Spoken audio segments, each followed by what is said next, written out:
Yo, yo, yo, I am back. This is Markane Alan, and today I just want to do a quick, brief thought on love, marriage, and divorce.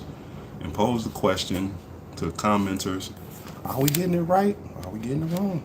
What are we doing? What are we doing? Having a little screen malfunction here. Pardon me.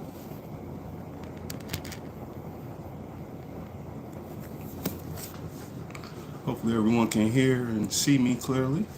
I don't know what's going on with YouTube today. I hope it has nothing to do with the inauguration. But we're here. So now I will be honest as far as marriage and love and all that. We, as far as in my family, we never really taught it. So we never really know like how it's supposed to go.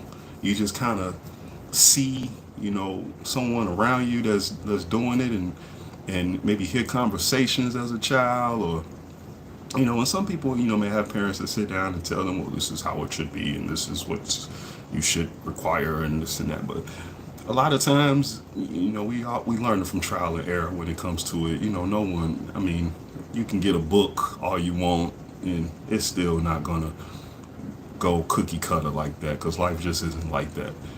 But I've been married before. I've been divorced before, and one thing I learned and paid attention to sitting in the courtroom when you're waiting to get called up in front of a judge is people divorce over things, actions, and change. Now the change factor, if a person grows, you guys going just totally different ways, and sometimes you got married, young, and you were trying to do things a certain way, and it just you knew then at that time when you did it, you were really trying and having hope and faith, and I did that, as well as marrying for love, and practicality, marrying for love and practicality, I'll say.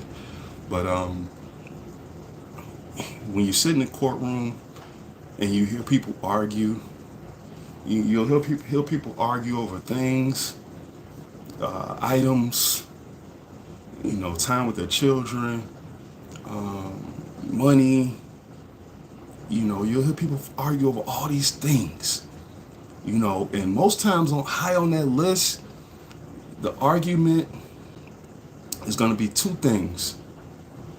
You'll get a strong argument over kids and visitation, but you'll get a strong argument over things, cars and houses and bank accounts and things of that nature.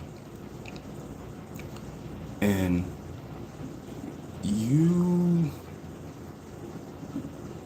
will hear people fight over their children and visitation and child support and things like that, but it's never as high strung as it is for those things. I've been in courtrooms and seen people get irate over a car, get irate over a house, get irate over things that were left in the house, get irate over, a jacket or something that was their parents that died and they left it in the house, and the person may have cut it up and destroyed it or something, and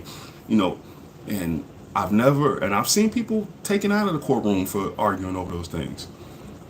And I never seen anyone taken out of a courtroom arguing over rights for their children. I've seen people get pretty upset about the rights for their children, and I've seen it on both sides. I've seen on the male side and I've seen on the female side. I've seen where on the male side, and this is me sitting in the courtroom watching this. This is not my thought on it. Me pulling this out of thin air. This is me going to court for a series of years and seeing this. where the parent who is fighting for visitation or anything involving their child has to, they really, really humble themselves. And they could be in the right, they could be doing everything they're supposed to be doing, and they really, really humble themselves. Because on the opposing side, whether it's mom or dad on the opposing side, that person knows that if this person is before a court and they're fighting for visitation or something for their children, that they really care about that child. And that person, if the other side gets upset or irate or gets hostile about visitation, that other side is going to do everything in their power to use that against them to keep them from visitation or seeing their children or what have you. I've seen it. I've seen it.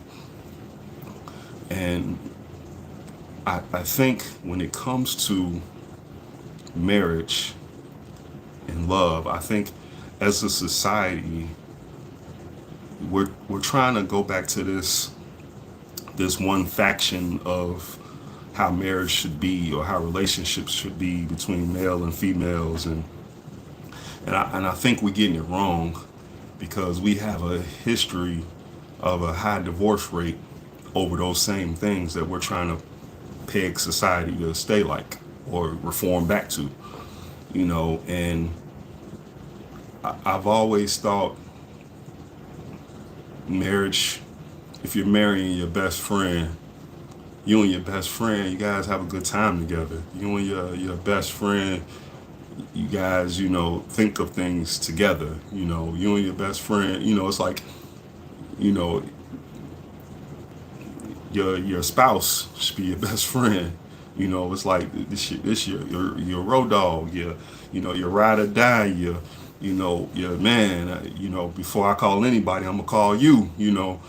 And when I get news, I'm gonna call you. When I get good news, bad news, ugly news, I'm gonna call you. And I would expect the same. So let's take it away from male and female and think about like this. If woman and woman, you and two ladies are best friends, two guys are best friends, and one of the friends says, man, we going to do this, we gonna do that, and you just gotta but I don't even like to, I'm not cool. Can we discuss it, man? Can we, I don't want to go bungee jumping then skydiving back to back. I don't think I can, or I don't want to go hunting, and that then that just ain't my, so that's one sided. So why in the sanctity of marriage should it be one sided? How is that a team? How is that a team? Teams work together, and anybody who watches sports, we all have complained if one person ball hogs or doesn't play fair, is not a team player. That's all life. In your workplace, sports, growing up, life was always about being a team player. But all of a sudden, society will pitch this as, in a marriage, the man rules. The man does everything. The woman sits there, does that, and you listen to me. And I'm not saying that doesn't work some places for some people. And that thought wasn't supposed to be taken just in a physical realm. It was supposed to be in a spiritual realm or mental realm, because we grow together. It's like, I may have a man does have a different outlook of life. A man sees things differently. A man sees survival differently. A man sees threat differently. A man sees building differently. But a woman does too. And a woman sees things greater than us sometimes, and vice versa. So why wouldn't that be a balance? Why wouldn't it be, oh, honey, you can't see while you're reading. Yeah, you may have the blinds or the drapes drawn, and you may be having the light come in through the blinds and the shades while you're reading, but let me open that for you so you can see a little better. Oh, baby, I know you usually, park over here, but, let's, because, you run late in the morning, let's make sure your car is facing the way you got to go to save you just a minute from waiting from cars to go past, so you got to turn around. And look, it's consideration. Teamwork is consideration. And knowing strong points and points that we're working on together. I won't say weak points, strong points and points that we're working on building together. And sitting in court, some couples, you can see the love and the bond and friendship there, even when they go in their separate ways. You can see it, you can feel it. You can feel it. You can see that they equally tried to work things out. They both tried to think of the kids. They both tried to think of everything. One person is just like, man, I don't care about all that. I just want, little Bobby and little Janie to, or I just want this little so and so, and can't we just, But think about all the cases that never go to court because people just resolve it humanly because they once were teammates or they once were best friends, and they realize that this little person we may have created is more important. Or even if they didn't create a little person, what if they just say, us making sure each other is okay after we go our separate ways is what's important. So if we have 2 homes or 2 cars or 3 cars, let's sell one, split that money, and then you have 1 home and I have 1 home, or vice versa. Or let's sell one of the homes, or let's sell both of the homes and start over from scratch, each our individual selves, and But either way, isn't marriage supposed to be about a team? Isn't a relationship supposed to be about a team? Aren't you supposed to stick together? So why would we allow the world to keep putting that thought in our head that it's supposed to be one-sided? Because it's evident that the one-sidedness hasn't worked. It's evident. It's evident. And the divorce over irreconcilable differences and cheating and this and that, it's like all the things that the world has been trying to set back to. It's like it hasn't worked. It hasn't worked. No one I had yet in the many years that I was in court, because if anyone has gone through this, you know that you go to court for a while. When you're going through a divorce and you have kids, you go to court for a while. You can go to court for 2-3 years or more, depending on how the case is going and everything. But never seen anyone be like, I want a divorce just because I love them too much. It was too much love. It was too much togetherness. We took care of each other too much. We worked to keep each other healthy too much. But you'll hear people get divorced over affairs, over money. But that's what the world wants to pitch us over, is that, as a man, I can have anything I want if I have all this money. And I should make this woman do whatever I say, and she should have to allow me to do whatever I want because I have all this money. And that's the same thing that ends up in court. That's the same thing that ends up in court. Millionaires and billionaires get divorced. So isn't it obvious that ain't the right thing? Isn't it obvious? Isn't it obvious? Jeff Bezos grinded his butt off with his wife right there in his little truck, making deliveries with him, and they got divorced. He became a billionaire, and they got divorced.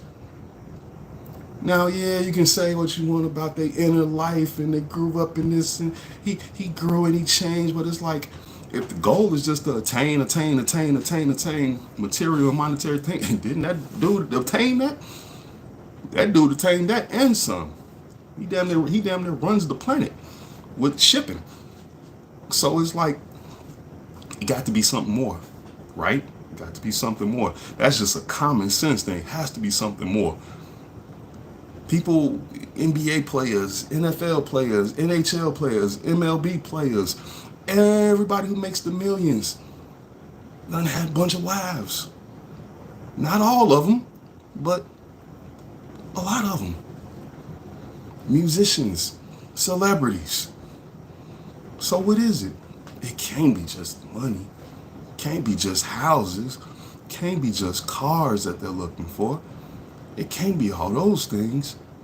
Because some of these people start out six-figure people or five-figure people and end up becoming millionaire, billionaire people, and then everything changes. And now we don't get along. And now you don't look so good. But wait a minute. You looked good all these years when I was killing myself working to get everything and have everything. But now all of a sudden everything changes. So what is it about? Is it about? If it's about that, then we not proving a good case for it. We are not proving a good case for it. Because statistically, all across this country, you go into a court on divorce for divorces, you're gonna hear people fighting for things. For things. And it's like they were acquired. If everything all good, then why don't you just stay with me even though we don't like each other and you still have all these things? The whole concept of a prenup was made for things. It wasn't made because when I leave, I'm going to take my love with me and you're going to take your love with you and we're going to go on with our life and continue loving, Nah, man. Life is about things. People get murdered over insurance policies. People kill their spouse over insurance. They kill their spouses over affairs. It's like, it's crazy. Things. So that means that the sanctity of marriage got to be bigger than a thing that the world can touch. Got to be bigger than a thing that society can tell you it is. Got to be God. It got to be God first, and everything else can figure itself out. Because I'm sure a lot of you learned during COVID, just as I learned, that you need people to care about you when things get real. You can't, man, they was only delivering stuff so much. Sometimes, some places and some cities and states, people needed somebody to bring them groceries and go get that food. Or I'm not feeling well, go get me the teas and the medicines and stuff like that. You wasn't able to get everything to the door, and even if you did, you still needed somebody to be around to watch you. Come up there and knock on the door while you was quarantined, like, you all good? Here's some more food. I'm backing up out of here. All right, you needed people. You needed somebody to care. And as time goes on, I think more and more, if you age, now while you young, hey, you're going to learn a lot. You still got a lot of experience to go. But when you get older, oh yeah, you need somebody to care because things start changing. You need somebody to get on, stay on that ass about this and that, and because of health. Health. It's like, man, your bank account don't call and tell you, hey, man, your kidney, your lungs, you need to stop smoking cigarettes. You need to stop drinking so much. Your bank account don't call and tell you that. And when you leave, man, better hope you got it set up right because it's going to go where it's going to go. And people going to be arguing over it and it won't even matter. And you would have had it all while you was here and it don't even matter when you're gone. Because it's not God. It's not God. And when people go into relationships and, they want to make it all business, transactional and contracts, hey, businesses fold and fumble every day. Businesses are corrupt. Businesses are about greed. People buy each other out behind each other's back. They get lawyers to make faulty contracts. They forge signatures and create bogus checks. And they do all these things for the sake of material and money. And I'm not stupid. We know we need that to survive. It's a tool. One of the greatest tools you need on this world to make work for you. Cash rules everything around me. Don't rule me, but cash rules everything around me. And we know we need it. We know we need it to live. That's redundant. But we also just went through some years ago a time where it didn't matter because they shut everything off. So now what? Now what? When it's like if you had stacks of cash at the house, if you ordered something, it's like you couldn't get them cash. You had to pay digitally. Trust me, I went through it. I was trying to order something. The guy came to the door, tried to give him like $50. He's like, "Yeah, I can't take that, man. What am I supposed to do with that?" He didn't even want to touch it. He was like, "Oh no, no, no, no, no, no. Look, how about you take this package, and then you know, hit the company back, and and blah blah blah blah blah." He's like, "I don't. So it's got to be more to love, marriage, and divorce. And it can't be about things. Gotta be about God. Gotta be about God first. God first. That's the answer. Gotta be. And let's not get caught up in all the tight. You better grab hold of something bigger than you, the most high, and grab hold of that and hang glide on it. Because man, we're moving towards some times where that pandemic is gonna look like nothing. One day it's gonna look like nothing, and we sticking together. It's gonna be vital. It's gonna come back around to that. And if you research things like the Great Depression, people got married, and I'm giving some history from someone who I know lived through that time. They got married, but they also made sure they loved each other. They weren't getting married for anything because no one had anything. A lot of people didn't have anything. So a lot of that era built a lot for the future. They struggled and died and suffered and built a lot for the future, and they didn't have nothing. They were going through a nothingness time. Even in, Black American culture, African American culture, whatever you want to call it, we came from nothing. We were here with nothing and had to build something. And you don't stay with someone who has nothing if it's not something deeper, if it's not something better, if it's not faith, that we're going to see this through together. And those are people, whether they said it out loud or silently, they have faith in God, some type of faith. They held on to something that was greater than them and greater than what society could feed them.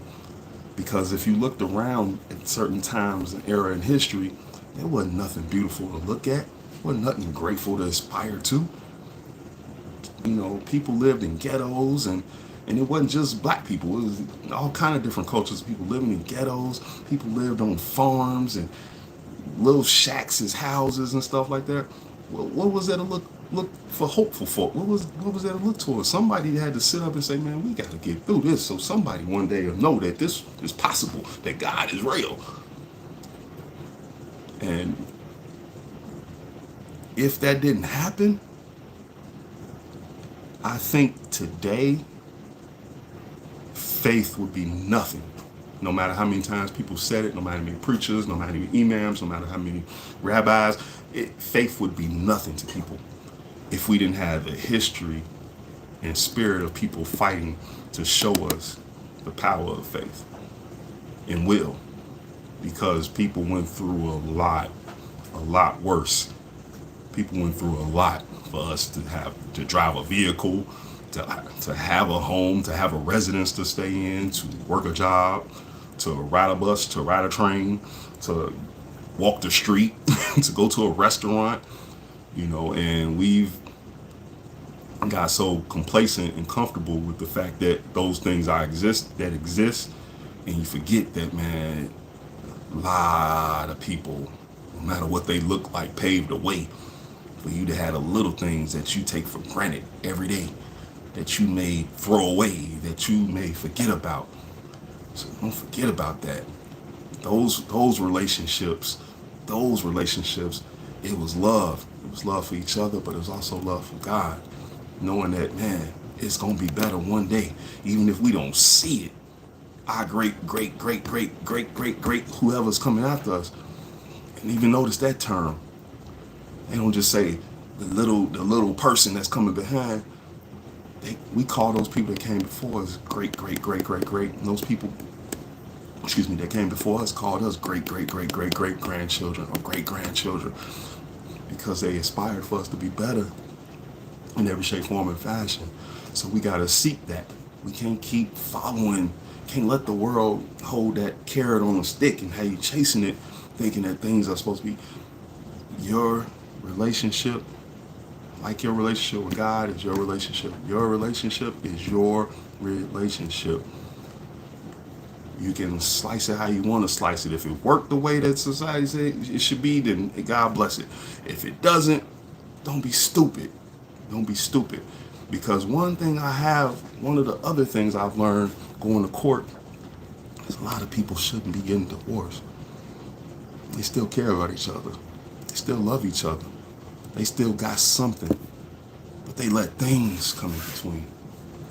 They still got something. And I mean, and don't get me wrong, I done heard some things in them courtrooms, man, that, man, you be like, man, like, that guy's horrible. That chick is horrible. Whoa, like, yeah, y'all go y'all separate ways. Please, But a lot of times, man, people let things, people, places, they let the nouns come in between. People, places, and things come in between. And it ruins something that was good, ruins something that was good. So that's my take. I know I said it was going to be short, and that's about as short as I'm going to keep it. So peace and fight for your life.